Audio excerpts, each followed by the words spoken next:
We have seen some pretty major disagreements between video games companies over the last year. There's been some tensions between Sony and Microsoft over crossplay features, and some back and forth between PUBG Core and Epic Games over Battle Royale. Well, there's a new corporate feud this week, and this time it's about Star Citizen. This week it emerged that Crytek, the people best known perhaps for the Crysis series, are suing Star Citizen makers CIG for breaching contract and infringing their copyright. They've asked for a jury trial to determine the value of damages. Originally, the two companies partnered up for Star Citizen, which was launched on Kickstarter in 2012. So Cryengine technology will be used for the game, and Crytek would help with marketing as well as other things. Well, after Crytek encountered high-profile financial troubles in late 2016, CIG announced that they were no longer using Crytek's engine for Star Citizen. Instead, they decided to use Amazon's Lumberyard engine, which is actually itself based on Cryengine. Well, now it seems that Crytek aren't happy about CIG changing engines, as it supposedly breaks their contract. The lawsuit claims that CIG promised, among other things, to, quote, use the Cryengine game development platform exclusively and to promote that platform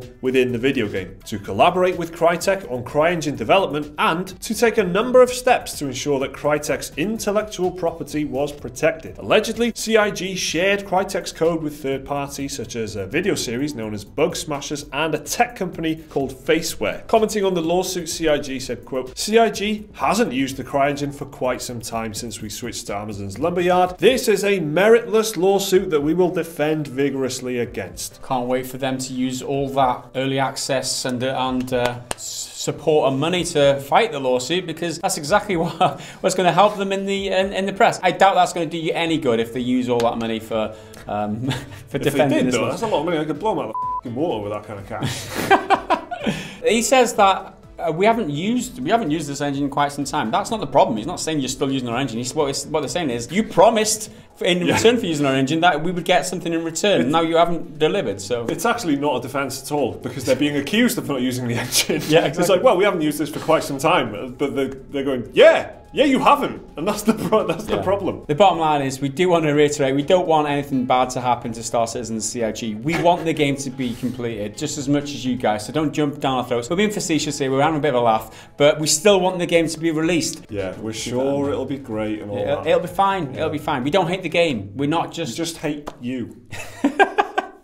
Also in the news, a few months ago, PUBG developer Bluehole, since renamed to PUBG Core, spoke out against Epic Games and their then recently released Fortnite Battle Royale. And it seems Greene, the man behind PlayerUnknown, hasn't forgotten about it. Speaking to BBC Radio 1's gaming show, Greene urged the gaming industry to implement better methods of IP protection. Quote, in movies and music, there is IP protection and you can really look after your work. In gaming, that doesn't exist yet, and it's something that should be looked into. Greene said there's a problem with some games going unnoticed until someone takes the idea armed with a bigger marketing budget and becomes incredibly popular. He said, I think it's something the industry needs to look into. Isn't that exactly what he did? He's like, he needs to protect it against games like PlayerUnknown's Battlegrounds. They're ripping off DayZ or whatever they did. I don't know, it just seems like he's pot calling the kettle. Yeah, it is. The whole Battle Royale and DayZ armor thing, it's all kind of a bit of a mess, really. Like who owns what and who was working where at what time when they were coming up with this stuff. Just don't be throwing stones, maybe, because maybe it'll hit you in the face. Yeah.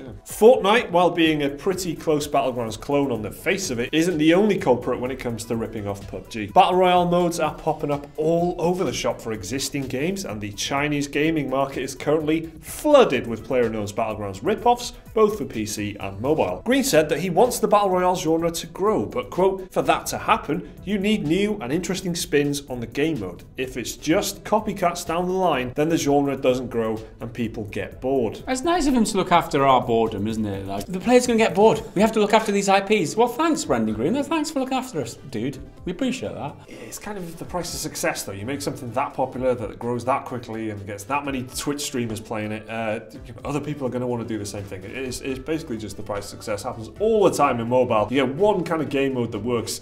There are tens of thousands of clones. The games industry is full of people who'll just jump on things and jump on trends just to make a bit of money. And if you're going to set that good of an example with your kind of creation, it's a compliment in many ways, I guess. Minecraft is the prime example of that. There were so many like clones and rip-offs, and they're still producing them to this day. Exactly. But So it's the same thing here. It happens in AAA. AAA companies rip each other off. It just happens everywhere. In other PUBG news, as if we don't have enough already, it turns out the game runs like shite on the Xbox One.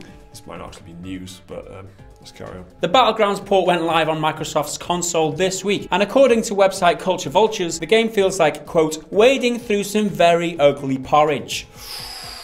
That's a stinger. That's harsh. Stings. Eurogamer's Digital Foundry ran with the headline, PUBG performs badly on Xbox One and X. Among the problems highlighted by the Digital Foundry team include matches kicking off with a prolonged stutter before reaching the lofty heights of 15 to 20 FPS, low quality graphics and input lag. Quote, in terms of first impressions, PUBG is borderline horrendous. They went on, quote, the current build of the game is a long way short of the standards expected from a polished console release. They called the game an assault of low quality artwork, jarring popping and disappointing performance. However, they did acknowledge the game can still be fun to play, and it is improved somewhat by the Xbox One X's stronger hardware. A lot of the game's issues, Microsoft claim, is down to the fact that PlayerUnknown's Battlegrounds is still a game preview release, or essentially early access. In a statement, the company said, quote, PUBG Core are approaching development on Xbox One with the same community-driven focus that they've taken with a game on PC, and your feedback is key. Play the game, give the devs feedback, and help make the game the best that it can be. This is a kind of surprising. Honestly, I did expect it to be a little bit more polished than this. I didn't think it would be that bad, and for Digital Foundry to be using that kind of language is unusual. I mean, they sound like film critics for The New Yorker or something. They are really unhappy with how it's running, and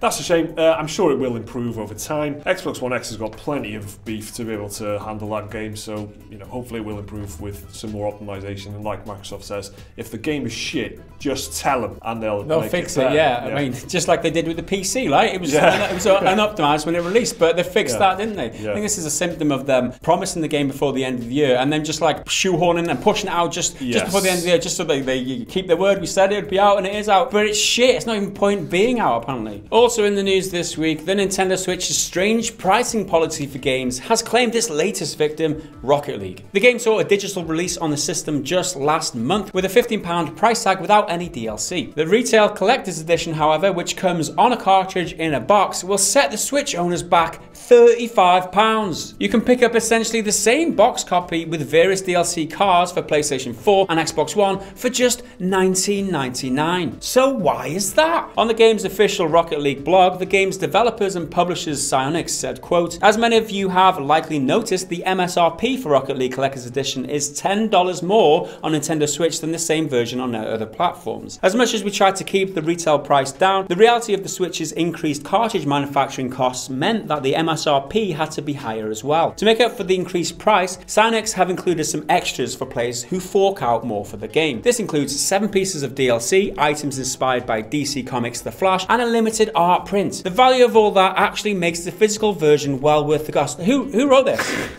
I'm not comfortable with saying that, Mike. Who wrote this? Was it young Jake? Was it that little whippersnapper, young intern Jake, who likes his Nintendo?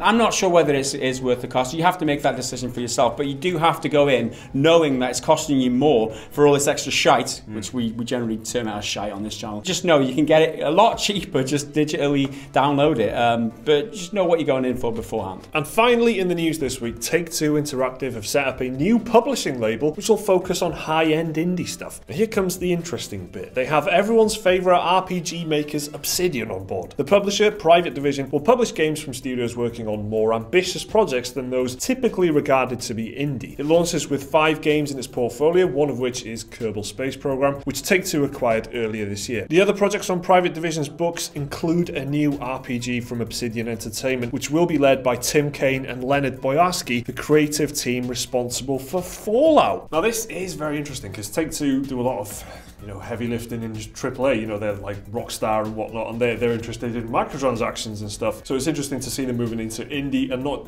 doing it in a different way. They're not going for just like what you traditionally see as indie, and they've quite clearly spelt that out because they've got Obsidian on board and they're making an RPG for them. So it's going to be really fascinating to see what comes out of this publishing label, and hopefully they'll be able to back and fund some really interesting products from people like Obsidian, because I want people like Obsidian to make more games. Can we get excited? Too excited for this because it's Take Two. Yeah, exactly. It's Obsidian, yeah, but it's Take Two. No, yeah, I don't know. It's a smart move though. It's coming up with a new publisher that is like its own company, so that at least the name you don't It's see. just associated with it, exactly. yeah. It's a smart business move for Take Two. Yeah, let's just wait and see. Hopefully it'll be some cool stuff. There you go, some interesting stuff again in the news this week. Let us know what you thought of it down in the comments and like the video if you enjoyed it. Please do subscribe if you want to see more stuff like this every single day. Check out that video right there, right now if you want, and the link to Patreon if you want to support the channel. See you next time.